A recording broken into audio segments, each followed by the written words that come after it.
What's going on, guys? Welcome back to From the Red Carpet. On today's episode, we have a lot of MCU news for you. We have stuff regarding Secret Wars and a bunch of Disney Plus shows. And there's another Smile movie on the way. So stick around and we'll dive right in. So, the Daredevil Born Again series has a new plot update.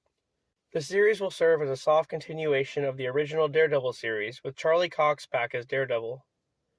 Not only that, but Vincent D'Onofrio will be back as Kingpin, and the plot is said to have Daredevil and Kingpin put aside their feud for the bettering of Hell's Kitchen. But soon their past catches up with them. So something happens to put them back at odds. Kingpin, whose real name is Wilson Fisk, and his wife will be seeing a marriage counselor. This marriage counselor will apparently be the love interest of Matt Murdock. So I'm guessing that's probably how the feud starts again. Also, Jon Bernthal is coming back as the Punisher in the series. Anyway, this will be Marvel Studios' biggest Disney Plus series, with it being planned to have 2 seasons, both with 9 episodes each. That's a lot. Production on the series is said to begin sometime in January. The Echo series is said to be not very good. Alaqua Cox will reprise the role of Maya Lopez, aka Echo, for the series. And all 6 episodes will drop all at once on Disney+. The series will pick up where the Hawkeye series left off, with Maya going after the Kingpin. Charlie Cox will cameo as Daredevil and is said to be heavily featured in the first episode. Hopefully, it won't be as bad as they're saying.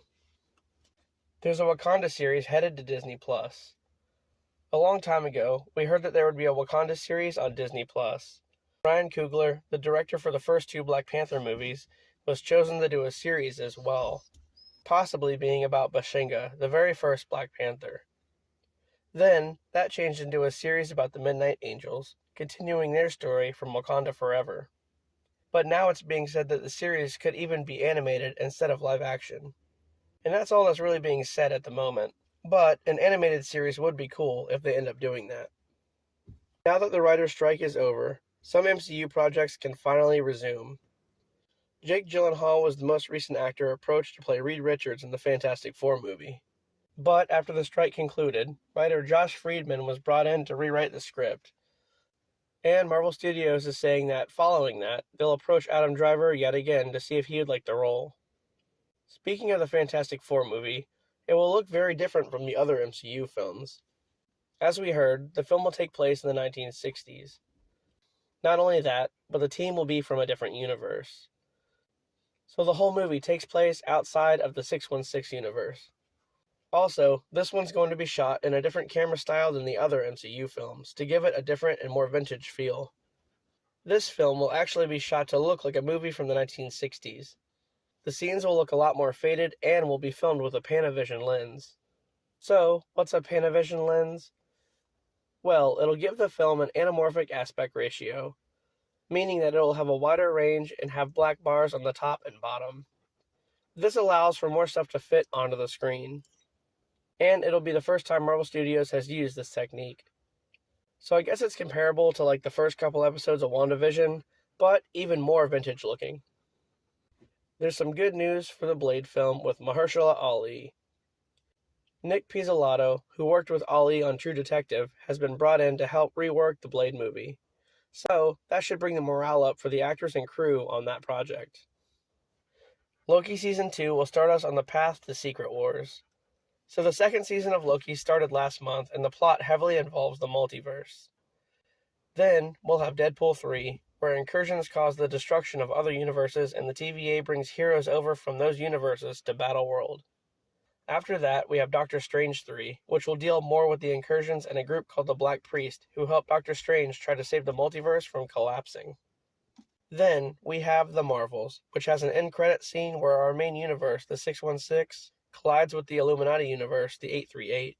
This all leads up to Secret Wars, where our current Phase 4 heroes will team up with the X-Men, the Fantastic Four, and all the other heroes from outside the main universe to defeat Kang the Conqueror.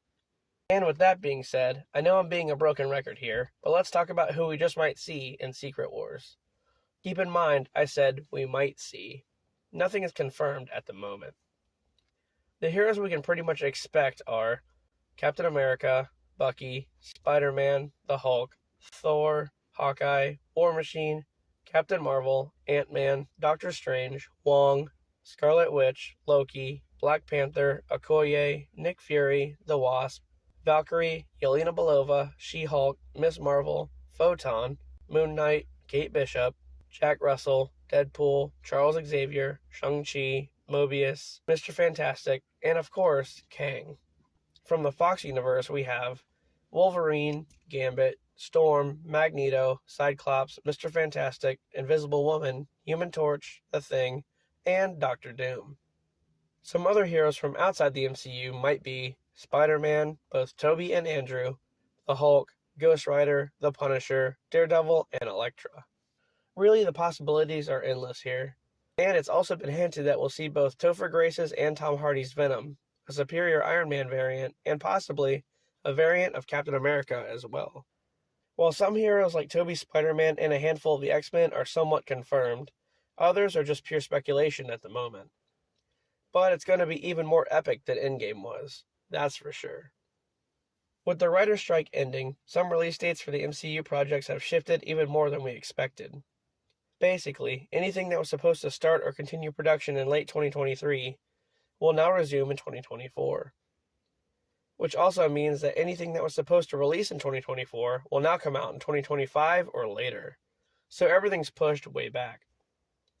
As of now, Marvel Studios has prioritized both Deadpool 3 and Captain America: Brave New World, pushing them to both be completed before any other projects in the works. Both films are expected to release on time. As far as Sony goes, Madam Web and the Kraven film have both been completed, so we'll probably get those on time as well. With all this Secret Wars talk, there's just a quick thought I had about the symbiote.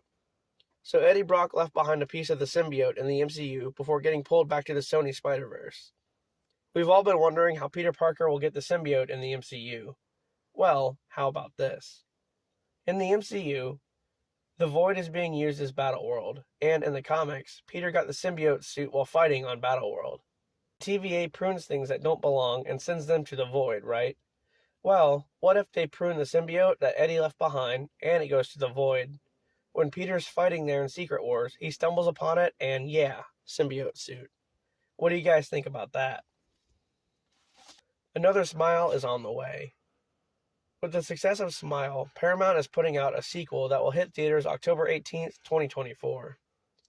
There's no plot or cast listed at this time, but the director stated he wanted this one to go in a different direction than the first movie. And lastly, guys, we may be getting another Halloween project sooner than later. So, after the Blumhouse trilogy, the rights to the franchise reverted back to Trancas International. Malika Akkad, the owner of Trancas, mentioned wanting to do a series not based on Michael Myers, but based in the world of Halloween 3, Season of the Witch. And that could be a 6-episode series. Then, the TV rights for Halloween were shopped around to different companies, and a bidding war ensued to see who wanted to produce a series and possibly a new movie. Paramount and A24's names were thrown around, but at the end of the day, Miramax won the battle and plans on producing a new TV series that will tie into the movies. Miramax has always owned partial rights to the film, but now they can do even more with it. And Miramax signed a deal with Trancas to produce a new TV series and maybe even other projects down the road. So, that's exciting. Well, guys, that does it for this episode of From the Red Carpet. If you enjoyed the content, please don't forget to like and subscribe for more. And with that, I'll see you on the next one.